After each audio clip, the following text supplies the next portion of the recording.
Dear students, myself Boniface Priya. This one is the second session of the module 1 for the course 06EC7125 Low Power Digital Design. In this session, we will be covering the physical mechanisms of power dissipation in digital Cmos VLSI circuits.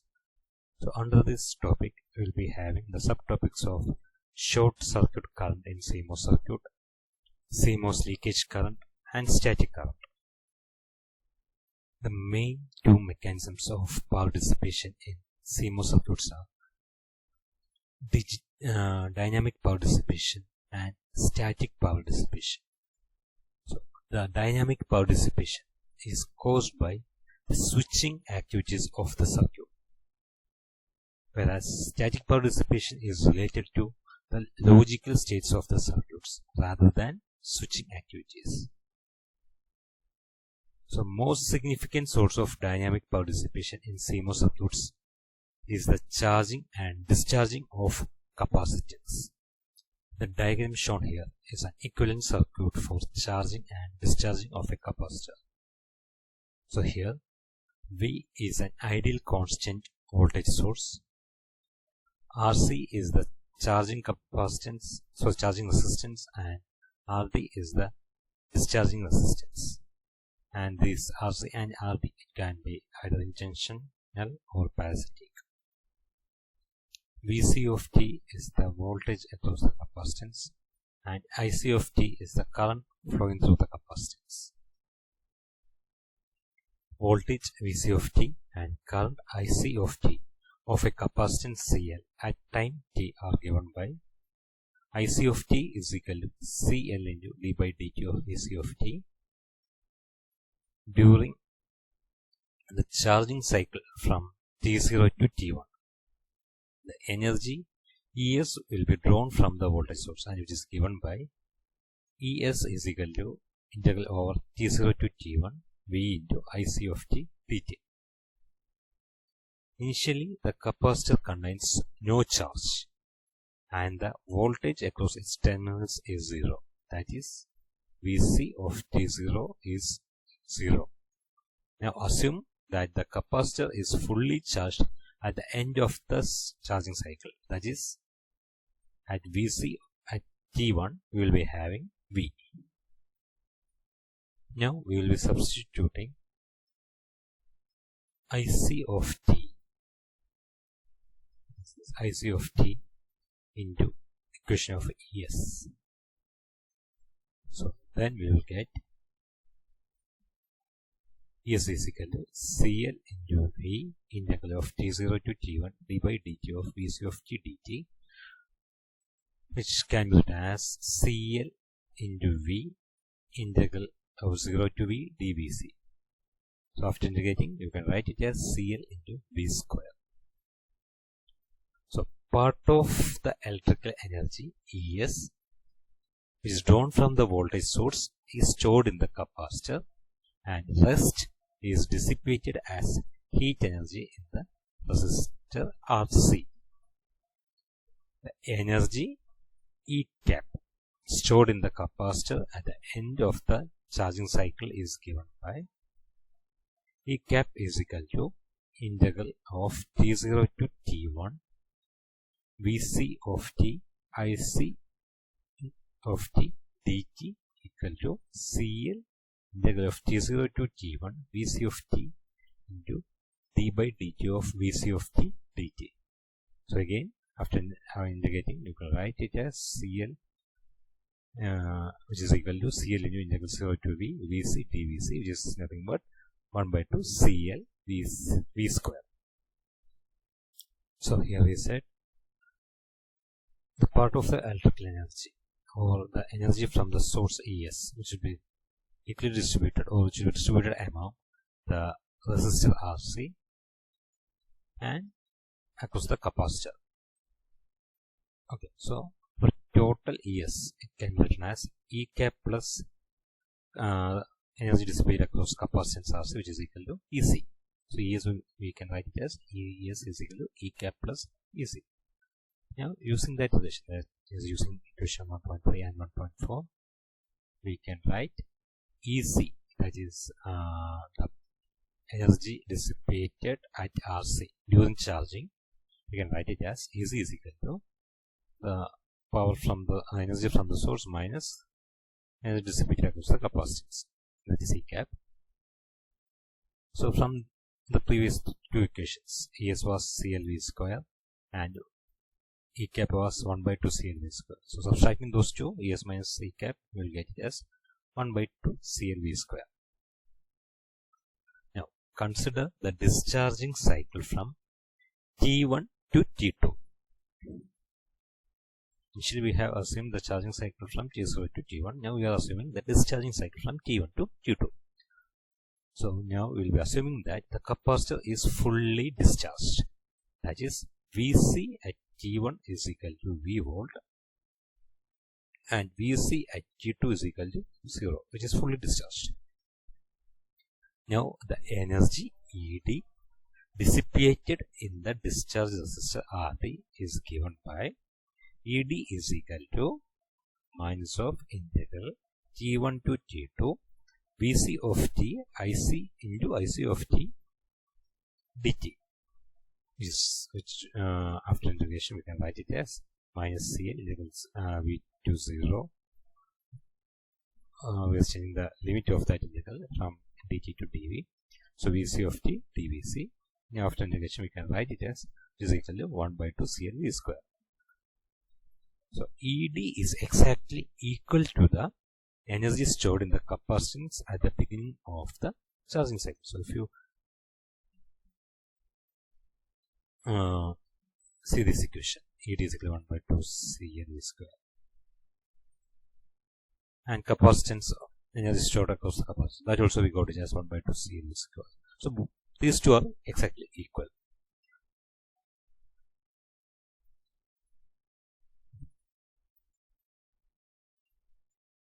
Now if we charge and discharge the capacitance at the frequency of f cycles per second, the power dissipation of the system is given as P equal to ES into F. F is the frequency. So ES we have the equation CLV square. So we can write it as CL into V square into F. Now we have made some assumptions in the derivation, which are the capacitance is CL is constant, the voltage V is constant, the capacitor is fully charged and discharged. That is, at VC at T0 is 0, VC at T1 is equal to V, VC at T2 is equal to again 0. Now the result is independent of the charging and discharging circuitry RC and RD. The length, which is also independent of the length of the charging and discharging cycle T0, T1, T2. Again, the result is independent of the voltage or current waveform, that is VC of T, IC of T, or any other wave right. Furthermore, RC, RD can be non-linear, time varying, such as a transistor. For most of the Cmos circuits operating at medium to high frequency, this is the prevailing mode of power dissipation. So the total power should be summed over each capacitance Ci in a circuit. So total power should be summed over each capacitance Ci in a circuit. So mathematically we can write it as P equal to summation of Ci Vi square Fi or I, where Vi is the voltage swing across the capacitor Ci switching at frequency Fi. For Cmos circuits, V is typically the same for all capacitors Ci. One simple approximation is to assume that Fi is constant. Example taking the average of all CIs.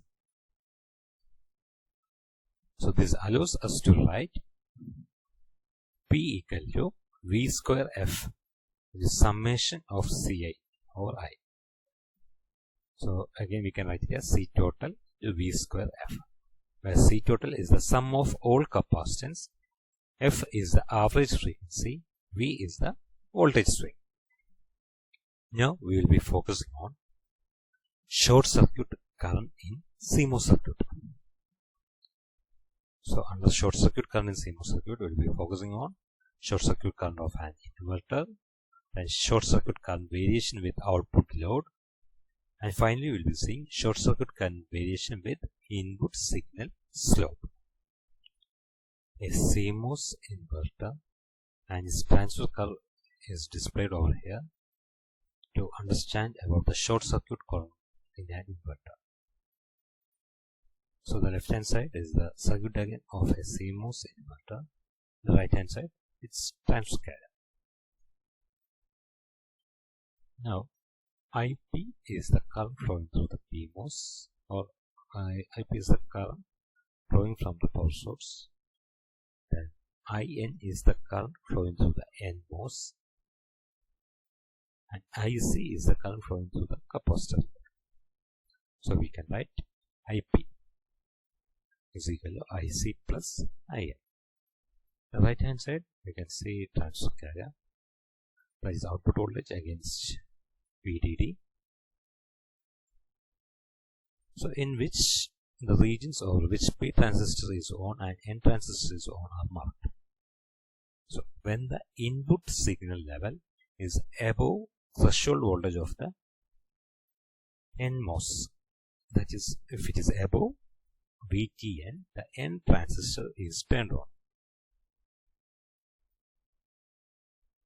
That is above VTN, N transistor is turned on. Okay. Now, when the signal level is below VTP, that is below VTP, is to the left of this transfer, P transistor is turned on. So when input signal switches from, this is when let Vi be the input signal. So when that Vi switches from high to low or from low to high, there is a short duration in which the input level is between VTN and VTP. So at that particular duration, both of these transistors will be turned on. That is, both PMOS and NMOS will be turned on. Ideally, it should not happen. This causes a short circuit current from VDD to ground. So if both PMOS and NMOS are turned on, that causes a short circuit current to flow from VDD rail to ground rail, and that will dissipate power. So in this plot, short circuit current of a Cmos inverter during input transition is shown. So that top plot is the input transition, so which is switching from 0 to Vi. In between we are having VTN level and VTP level. Again after that it is again switching back to low level. So correspondingly we will be having short circuit current. Short circuit current means both NMOS and PMOS will be turned on, and during that time there will be a direct rail connection from VDD to ground. Because of that you will be having short circuit current, which is shown as these two pulses. So which will be between VTP and VTN level of the input voltage. So the current is 0 when the input voltage is below VTN or above VTP. If it is below VTN or above VTP, the short circuit current is 0. The current increases as Vi rises beyond VTN and decreases as it approaches VTP. Since the supply voltage is constant, the integration of the current over time multiplies by the supply voltage is the energy dissipated during the input transition period. shape of the short circuit curve is dependent on several factors.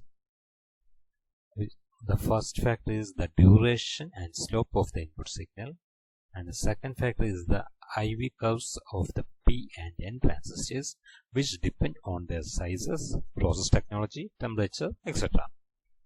And the third point is the output loading capacitance of the inverter.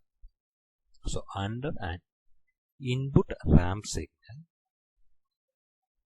first order analysis of the short circuit current reveals that energy dissipated is E short is equal to beta by 12 tau into VTP minus VTN whole cube. But beta is the size of the transistors and tau is the duration of the input signal.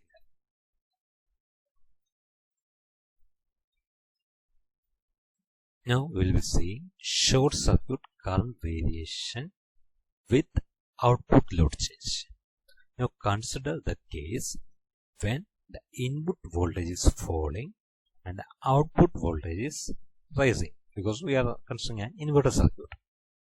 So the short circuit current is non-zero only when the input level is between VTN and VTP.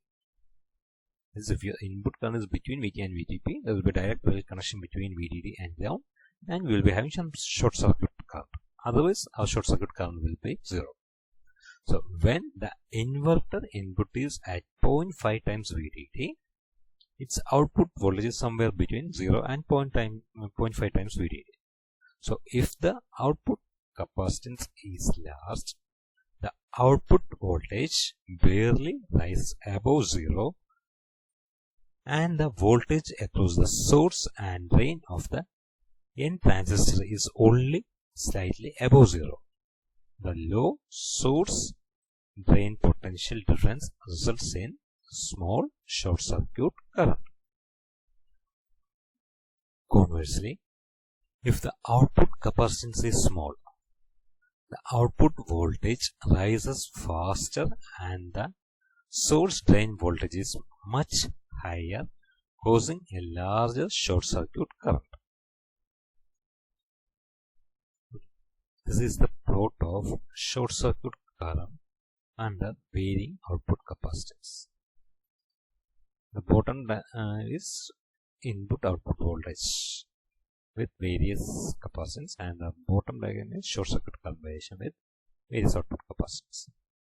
Now, from these plots, we can see that the short circuit current envelope, that is the bottom diagram,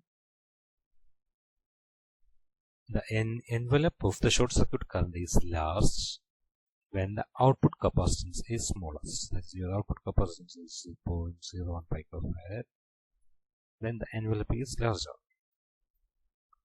So as the output capacitance increases, the current envelope becomes smaller and eventually it will approach 0.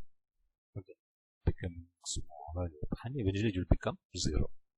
So however, the duration of the short circuit current is, that is this particular duration, this gap, which is independent of the output capacitance because it depends on the input signal slope only. It depends on this input signal slope only. It will depend slope of this value. Now the short circuit current is non-zero only when the input voltage is between VTN and VTP. So the net effect of increasing output loading capacitance can be summarized as the table shown over here. So here we will be talking about current envelope of I short, that is the short circuit current, then current across that capacitance, then summation of I short and IC. And we will be considering the parameters of width, peak and integration. Width means the duration in which the current is non-zero. Peak and integration of the current envelope over a time, which corresponds to the energy dissipation per transition. So with reference to the previous plot, we can say As you increase the output loading capacitance, width of the I short that will remain unchanged, but its peak will decrease, and integration, that is that energy dissipation, will decrease because your peak is decreasing. Now the current enveloped through the capacitor or our output current, so its width will increase as the capacitance increases. Okay. As capacitance increases, the output width will increase. Its peak will also increase. Resultantly, the integration, that is energy dissipation, will also increase. Now, if we consider I short plus IC, that is the summation of this short circuit current and capacitor current, its width increases, peak increases, and resultantly integration or energy dissipation will also increases. Okay. Next, we will be talking about short circuit current variation with input signal slope. So as the input signal slope deteriorates, that means we are having longer signal transition time, the short circuit current peak and duration increases. This is also confirmed by the equation we have considered earlier, which is E short is equal to beta by 12 tau into VTP minus VTN whole cube, where beta is the size of the transistors, tau is the duration of the input signal. So the resultant plots we can draw like this. So which is the total current, short circuit current, and input output voltage variation plots under different input signal slopes. So as slope increases, what will happen to I short and IC and total current?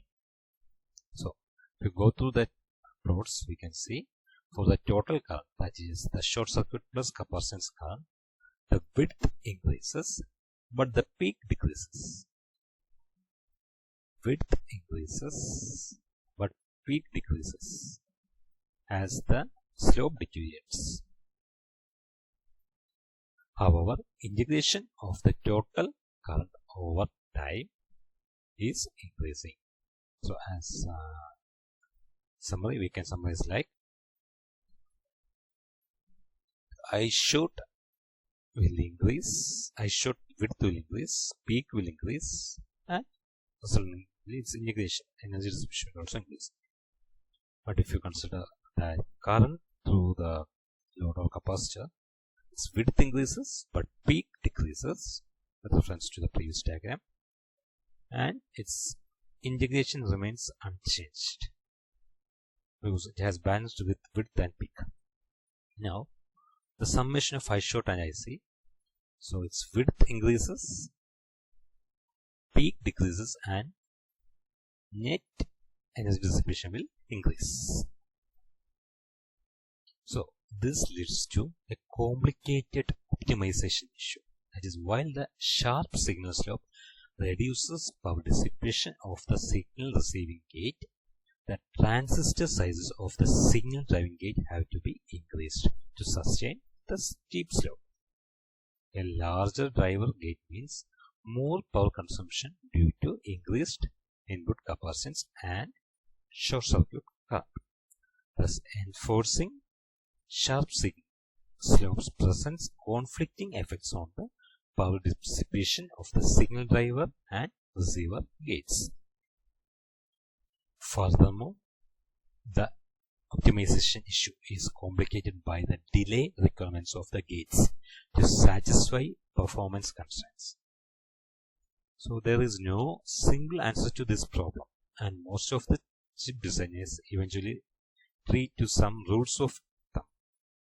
The general thumb rule which is followed in the industry is that duration adjusts the duration of the input signal.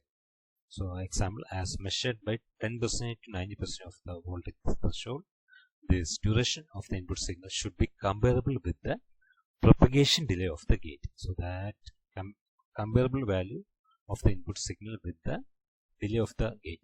So that rule is being used commonly in the industry.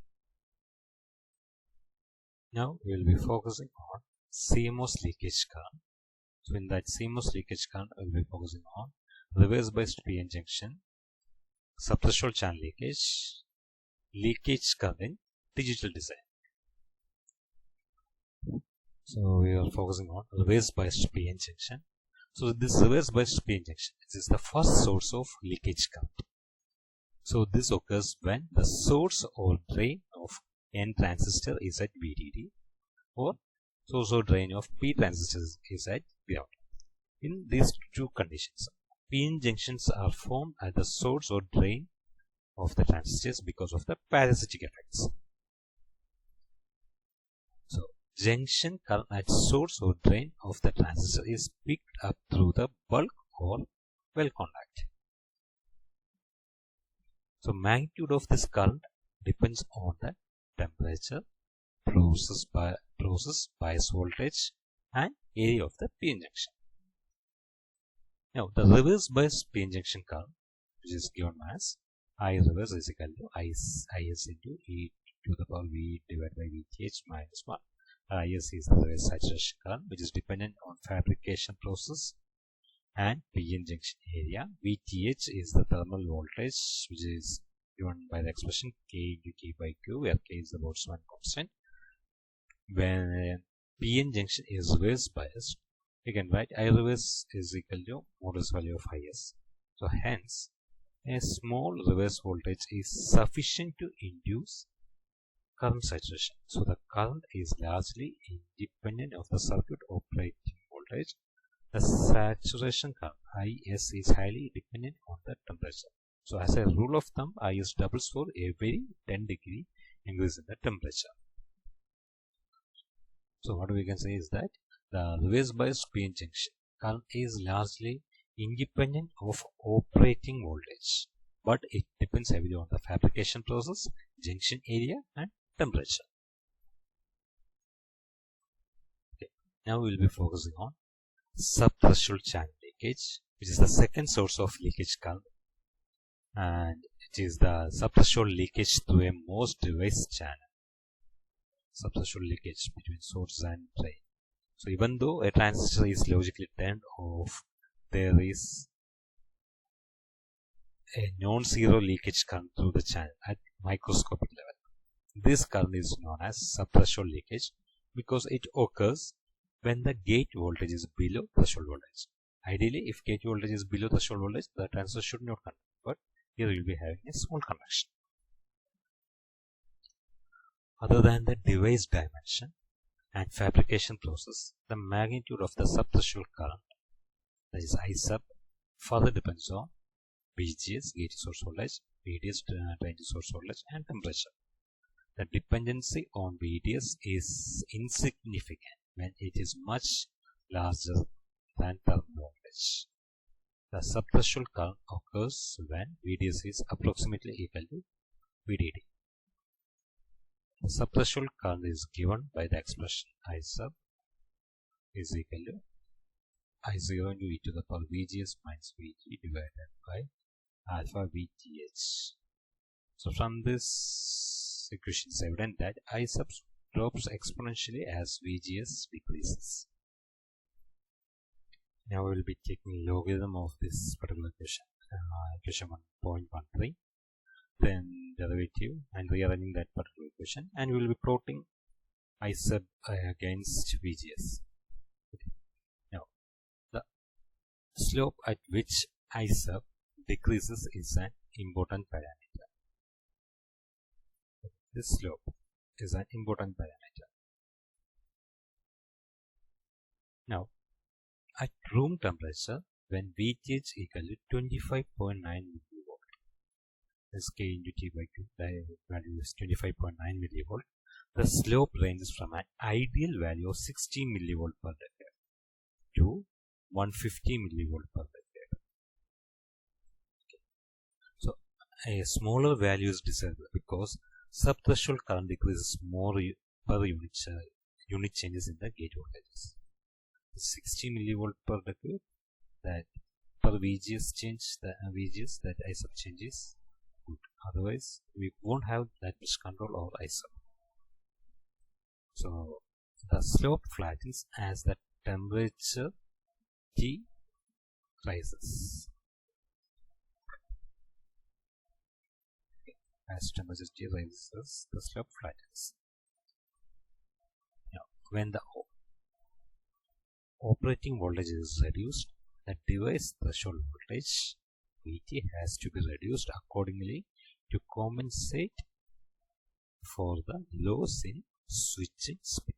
Again, when the operating voltage is reduced, the device threshold voltage VT has to be reduced accordingly to compensate for loss in switching speed. Decreasing the device threshold voltage VT shifts the ideal 60 mV decade I sub curve to the left. If you are decreasing VT, that will shift this curve to the left. So while increasing the temperature, if you are increasing temperature, that will again flatten the slope. So both will lead to increased sub-threshold conduction current. So that condition should be avoided. So when the threshold voltage is scaled down, the variation does not scale accordingly. As a result, worst case sub-threshold leakage current increases dramatically for low threshold devices. As a summary of leakage current in details design. So the sub-threshold leakage and reverse bias junction leakage have very similar characteristics. They are both in the order of picoampere per device and very sensitive to the process variation. Both increase dramatically with temperature and relatively independent of operating voltage for a given fabrication process. Leakage current is generally beyond digital designer's control. Leakage current is difficult to predict, measure, or optimized. In this session, we have covered physical mechanisms of power dissipation in digital Cmos VLSI circuits, which included short circuit current Cmos circuit, Cmos leakage current, static and dynamic current. Thank you.